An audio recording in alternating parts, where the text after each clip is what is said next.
मनोहर लाल ने कहा कि हरियाणा विकास की ओर बढ़ रहा है। हरियाणा के विकास में याद रखा जाएगा यह कार्यक्रम। मुख्यमंत्री मनोहर लाल ने आज 11,070 करोड़ परियोजनाओं का किया उद्घाटन। मुख्यमंत्री मनोहर लाल ने एमएसपी बढ़ाने पर प्रधानमंत्री मोदी का आभार व्यक्त किया। मुख्यमंत्री ने 16 फसलों एमएसपी बढ़ने पर किसानों को बधाई दी। उन्होंने कहा कि सभी रास्तों को पक्का करने की योजना है। साथ ही उन्होंने कहा कि स्पोर्ट्स पर भी ध्यान दिया जाएगा। पंचकुला में सेब मंडी बनाने की योजना है और हर 20 किलोमीटर की रेंज में कॉलेज की व्यवस्था होगी। और मुख्यमंत्री ने कहा कि हर जिले में एक मेडिकल कॉलेज बनाने का लक्ष्य है।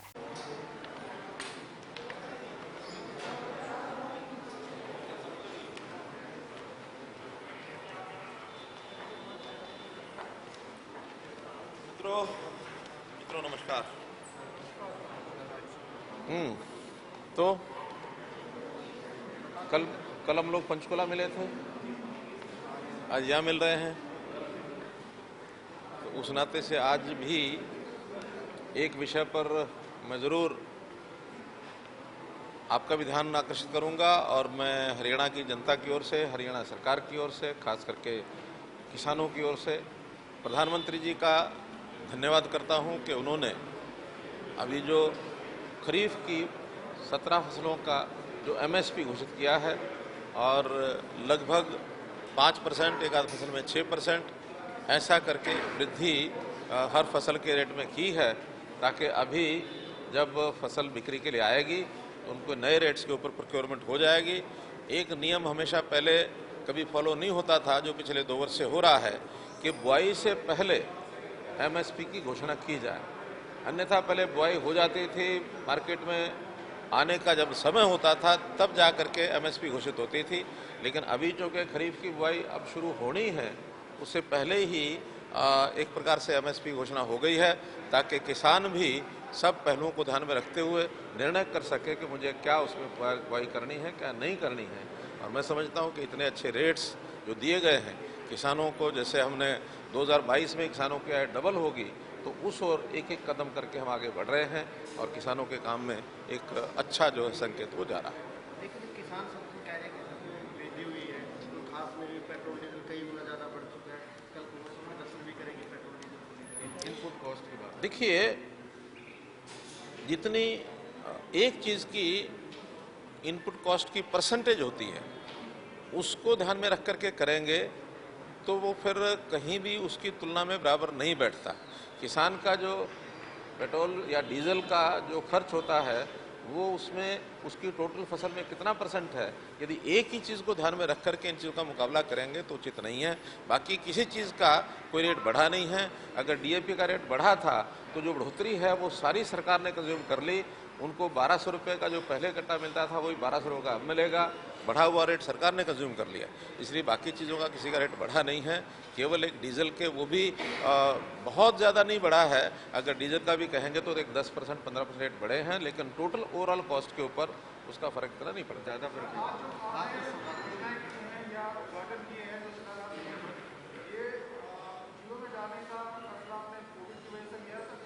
नहीं, देखिए, कोविड ही एक ऐसा कारण है जो केवल अभी किया, ऐसा नहीं है। हम लगातार ये चौथा कार्यक्रम कर रहा हूँ। उन सब पिछले 3 कार्यक्रमों में भी 19-20 के भी 2 कार्यक्रम हुए थे, 20-21 का भी एक कार्यक्रम हुआ था, और अभी ये भी प्रोजेक्ट सारे 20-21 ही के थे, लेकिन पिछले 2 महीने में कर नहीं पाए हम।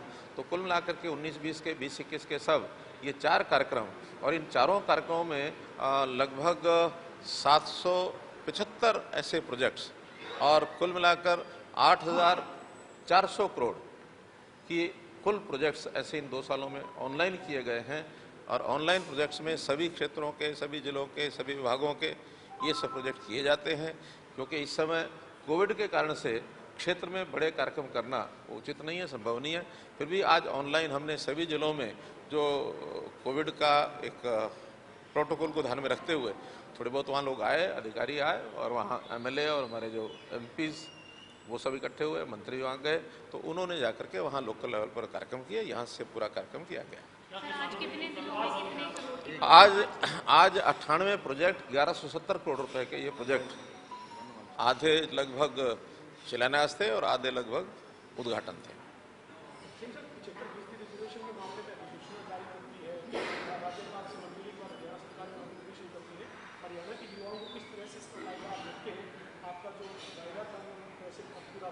नहीं, देखिए, अब वो इम्प्लीमेंटेशन के लिए हम इंडस्ट्री को जो जो भी कंपनीज हैं उनको, उनके जो उद्योग हैं, हम का एक पोर्टफोलियो बनाया है अपना पोर्टल, और उस हम के पोर्टल के ऊपर सभी इंडस्ट्री के लोग अपने अपनी संख्या उसको रजिस्टर करेंगे कि अभी कितने लोग काम कर रहे हैं, आगे कितनों की उनको आवश्यकता रहेगी। ये बात मैं बता दूं कि ये सारा जो है आगे के लिए है, प्रोस्पेक्टिव है, रेट्रोस्पेक्टिव नहीं है। इसलिए किसी को भी इससे पिछले जो लोग लगे हुए उसके ऊपर कोई असर नहीं होगा। नए लोगों की कितनी आवश्यकता होगी, कितनी भर्ती करेंगे, उसका सिस्टम बनने में थोड़ा टाइम लगेगा। और अभी एक आध दौर इंडस्ट्री के लोगों से और भी होगी। उनकी जो कुछ जो डिमांड्स हैं, जैसे स्किलिंग की डिमांड है, किस टाइप के लोग उनको चाहिए, हम उसी प्रकार के लोगों की स्किलिंग करा करके उनको देंगे। जो उनको उनके मन की शंकाएं वो सब दूर करेंगे। और अब इस समय सब लोगों ने स्वीकार किया है कि हरियाणा के लोगों को अगर यही आवश्यकता है हमारी वर्कफोर्स को मिल जाए तो वो सारा हम लेने के लिए तैयार है, कहीं कोई कठिनाई नहीं आए।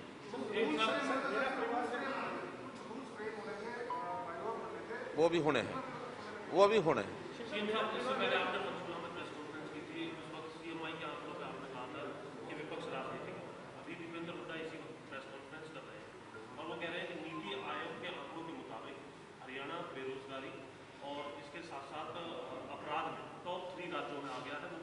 कहीं नीति आयोग का इस प्रकार का कोई आंकड़ा नहीं है।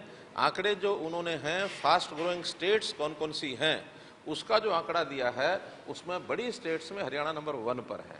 अगर उसमें छोटी स्टेट्स को मिला लिया जाए तो हमारे से आगे केवल मिजोरम है। इसलिए अगर आंकड़े हैं तो ये हैं। एसडीजी के जो गोल्स हैं, जो 17 जो हमारे उसमें सेक्टर्स हैं, उन 17 सेक्टर्स के अंदर हम 9 में आगे हैं। एक हमारे यहाँ लागू नहीं होता, 2 या 3 में हम पीछे हैं, कुछ में बराबर हैं। और उसको भी हम, केरल हमारे से आगे है, उसको हम केरल के लेवल पर लेकर के जाएंगे। और जहाँ तक बेरोजगारी का विषय है, उसमें मैंने जो पहले भी कहा था कि हमारे पास सेल्फ डिक्लेयर डाटा है परिवार पहचान पत्र में। परिवार पहचान पत्र में सेल्फ डिक्लेयर डाटा में जो मैंने पिछली बार फिगर बताई थी, जो उन्होंने थोड़ा उसको विवाद में डाला है, उसको मैं स्पष्ट कर देता हूँ। पिछली बार जो मैंने कहा था, आज मैं फिर बता रहा हूँ, 8,80,000 जिन्होंने कहा हम बेरोजगार हैं, लेकिन उन 8,80,000 में लगभग 2.5 लाख लोग ऐसे हैं जिनकी अपनी इनकम, भले वो उनके अपने स्वयं की रोजगार की नहीं होगी, किसी को मकान के किराए की आती होगी, किसी को इंटरेस्ट ब्याज की आती होगी, किसी का कोई पैतृक संपत्ति उसमें से आती होगी। 2.5 लाख लोग ऐसे हैं जिनकी इनकम 50,000 रुपये से ज़्यादा है। तो ये जो 2.5 लाख लोग निकाल करके, कल मैंने जो 6 लाख 6.5 लाख का आंकड़ा बोला, उसका ये स्पष्टीकरण बता रहा हूँ कि सेल्फ डिक्लेयर्ड जो अनएम्प्लॉयड लोग वो 8,80,000 हैं।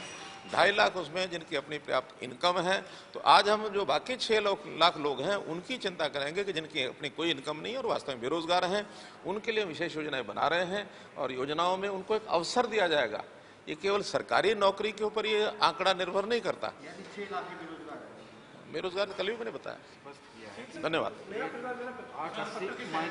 जो आपने शुरुआत किया मेरा पहचान पत्र, इसकी फिलहाल स्थिति कहाँ पर, कितने लोग इससे जुड़े से दूसरा 1,80,000 से ऊपर आए के जो लोग हैं या उससे नीचे के बीपीएल परिवार को आवेदन करने की जरूरत नहीं पड़ेगी, मतलब इससे आपको आंकड़ा मिल जाएगा? इसी से मिलेगा। 1,80,000 की जिनकी वेरीफाइड इनकम होगी, सेल्फ डिक्लेयर्ड नहीं, क्योंकि सेल्फ डिक्लेयर्ड में और वेरीफाइड में भी अंतर आएगा। स्वभाव होता है आदमी का कि जो जितनी इसकी एक्चुअल इनकम होती है उससे कम ही बताता है, लेकिन वेरिफिकेशन का सिलसिला हमारा शुरू हुआ है। कोविड के दिनों में थोड़ा रुक गया था, तो इसलिए सब लोगों ने अपने सेल्फ वेरीफाइड में तो बड़ी संख्या में लोगों ने रजिस्टर करा लिया है। आज 2 करोड़ से ज़्यादा लोगों ने और लगभग 60 लाख परिवारों ने अपने आप को रजिस्टर कर लिया है। उसमें कुछ लोगों ने अपने सिग्नेचर करके उसमें अपलोड कर दिया है। अब वेरिफिकेशन का काम चालू हो गया है। वेरिफिकेशन का काम जैसे महीने 2 महीने में नॉर्मल स्थिति आ गई है, वो काम आगे बढ़ेगा। उसके बाद वो योजना लागू होंगी, उससे पहले करना संभव नहीं था। धन्यवाद।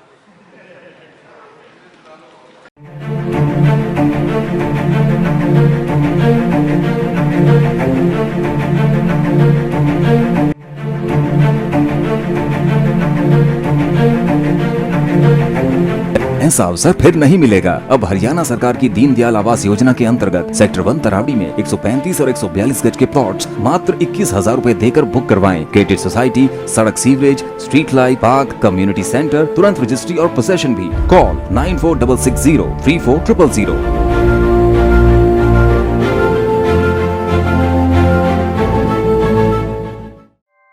ऐसे ही लेटेस्ट खबरें पाने के लिए बेल आइकन को क्लिक कर हमारे चैनल को लाइक, शेयर एंड सब्सक्राइब करें। धन्यवाद।